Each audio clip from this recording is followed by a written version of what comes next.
आज हम लोग बात करने वाले हैं ये नीट सेलेक्टेड स्टूडेंट्स होते कैसे हैं। क्या आप उस तरह से हो?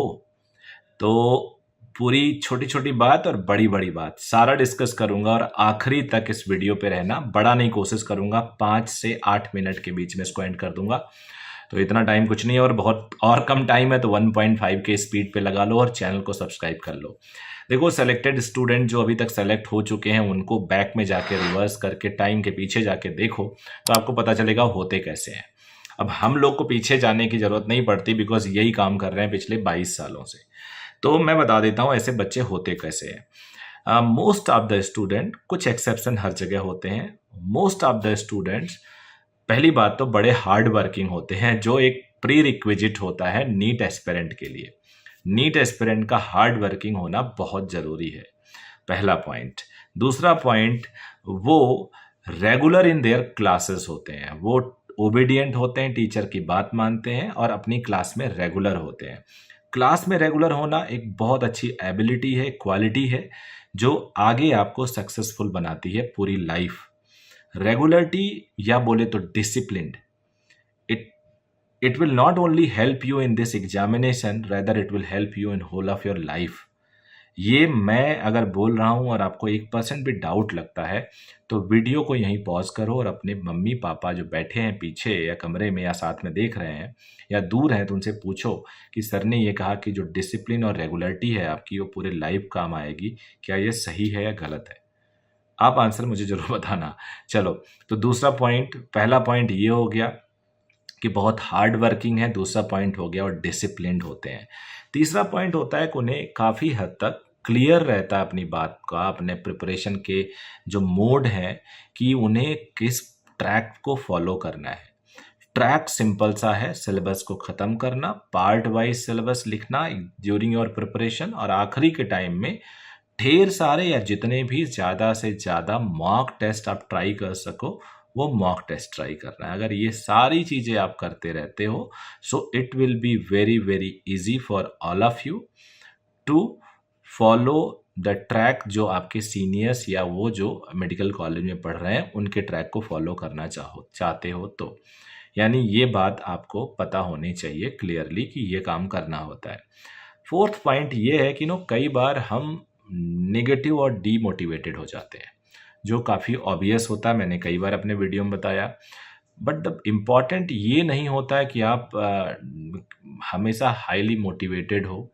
इम्पॉर्टेंट ये होता है अगर आप डीमोटिवेटेड हुए तो उससे कैसे बाउंस बैक लिए हो। That is really important. कोई भी सिंसियर्स कितना ही क्यों ना हो, एक बच्चा 670 स्कोर कर रहा है, पता है उसकी क्या प्रॉब्लम है? मेरे पास इसी वीडियो के कमेंट में आया है। 670 वाले बच्चे की प्रॉब्लम ये 700 क्यों नहीं टच कर पा रहा है। 700 वाले बच्चे की एक बड़ी प्रॉब्लम आ गई कि यार 700 तो स्कोर कर रहा है, कभी फुल स्कोर नहीं कर रहा है। अभी देखना मेरे वीडियो में, पिछले वीडियोस में ऐसे कमेंट है कि मेरा बच्चा 680 90 ला रहा है बट इससे ऊपर नहीं बढ़ रहा है। अब 500 वाले 400 वाले से पूछो, कह रहा कि यार, वो कहेगा 100 नंबर मेरे को ट्रांसफर कर दो। मुझे तो पेरेंट कह रहे हैं 400 नहीं टच कर रहा है। तो सबकी अपनी अपनी प्रॉब्लम होती है, सब एक्यूरेसी की तरफ बढ़ना चाहते हैं। ये आपके ऊपर है कि आप कैसे उस नेगेटिविटी से पॉजिटिविटी की तरफ अपने आप को लेके जाओ। टारगेट हमेशा छोटे छोटे होने चाहिए। टारगेट कभी भी 720 नहीं होना चाहिए, टारगेट कभी भी 600 नहीं होना चाहिए, टारगेट कभी भी 400 नहीं होना चाहिए। Target should be 50 marks if you are below 500।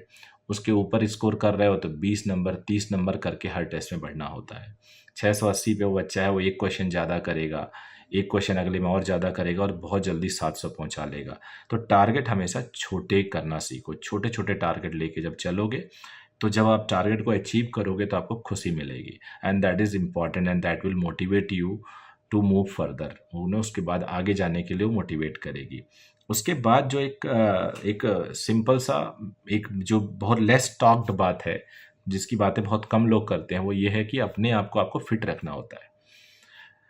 अगर कोई आप लोगों में से बीमार हो गया, किसी को जॉन्डिस हो गया, किसी को टाइफाइड हो गया, किसी का लूज मोशंस हो गया, तबीयत कुछ भी खराब हो गया, वायरल हो गया, तो it will kill your, I would say it will kill your 10 to 20% time of the last month preparation, which is really very painful.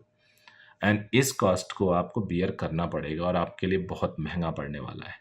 तो अपनी तबीयत को आपको सही रखना है, रूटीन सही रखना है, and that is only possible through if you perform little yoga, little exercise, walk करना, ये सब अगर करते रहोगे ना तो फिट रहोगे। कई बार आपकी बॉडी स्टिफ हो जाती है, मोच आ जाता है, पानी कम पीते हो मोच आने लगता है। कई बार आपको लगता है कि यार I am not frequently able to move, या फ्लेक्सिबिलिटी की कमी है बॉडी की। That is only possible because of lack of movement, और एक ही जगह आप बैठे हुए हो और पढ़ाई करते जा रहे हो। कई बार गले में मोच आ जाता है, अकड़न आ जाती पूरे शरीर में। सो ये सारी चीज़ें भी अपने आप को आपको मैनेज करना पड़ेगा, एंड विच इज़ मैनेजेबल। उसके बाद मेरी सबसे रिक्वेस्ट यही होती है कि आप यार दूसरों की सक्सेस और फेलियर से अपने आप को रिलेट मत करो। आप हमेशा देखो कि आप बेसिकली क्या थे और कहाँ से कितना ग्रो किया आपने। सोचो कि अगर आप दूसरे ड्रॉप में हो, आप तीसरे ड्रॉप में, तो आपने क्या ग्रो किया है या नीचे आए हो। अगर आप वहीं पे हो तो भी वो नीचे माना जाएगा, क्योंकि एज में ग्रो कर गए हो। आप मार्क्स में वहीं पे हो तो इसे आप मत सोचो कि मैं बराबर मेंटेन किया हूँ, नहीं मेंटेन किया, आप एज में बढ़ गए हो। आप अगर सोच रहे हो कि आप वहाँ से ऊपर गए हो और 5-10 नंबर तो लगभग बराबर ही हो क्योंकि एज भी बढ़ गई है, आप नीचे गए होते तो बहुत बुरी बात है। Something is wrong with you, please don't mind, but I am really depicting कि कुछ गड़बड़ है आपके साथ। तो ये सब नहीं होना चाहिए, यहाँ पे आपको ध्यान देने की ज़रूरत है। बाकी तो इस वीडियो मैंने बहुत डिटेल बता दिया है। So thank you very very much, keep watching my channel and recommending my channel. इसको छोटा सा क्लिक करके इधर उधर आप ट्रांसफ़र कर